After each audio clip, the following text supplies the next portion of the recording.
纵向搜索，另一名训导员由外往内横向搜索。知道明白。好的，哇，好的喂。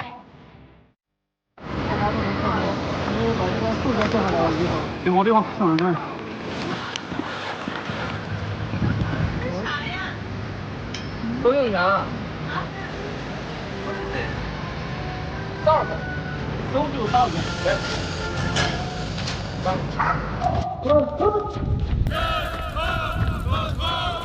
好，您想象中的搜救犬已经播放完毕了。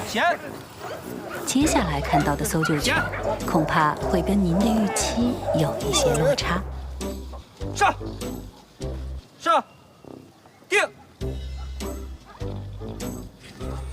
反了。有落差是再正常不过的，因为搜救犬和他们的训导员一样，都需要持证上岗，就像考驾照，没证的先考证，有证的需要通过年检才能继续上路。这些小狗眼下还是没证的菜鸟，就不要对它们抱有太高的要求了。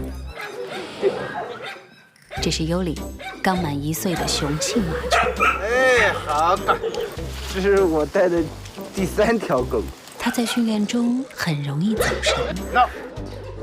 这狗跟你几年了？4个月。尤里的训导员阿泰是个平时不苟言笑的家伙，而住在他隔壁的雷子，却整天和训导员曹岩腻歪个没完。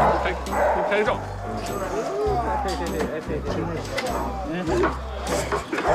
挺重了，现在15公斤了，现在还让抱。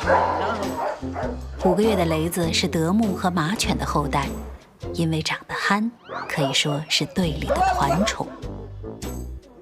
相比之下，看起来总是闷闷不乐的尤里就显得有些落寞。但无论什么问题，都逃不过眼前这位飒爽女教官的眼睛。杨雨迪，山东搜救犬机动专业支队高级教练员，也是目前国内唯一的搜救犬女教练。我喜欢士兵队。18年的训犬经验，足以镇住眼前这些毛头小伙子们。坐好了，坐好了。来，第一个看看你们的犬在左侧待命什么样子啊？来。理论都能过是吧？我看你们都是信心满满的。有没有信心考好啊？有。阿泰对这个问题选择了回避。哎，对，还挺像样，还不错。那是必须的。那考不好我再找你们哈。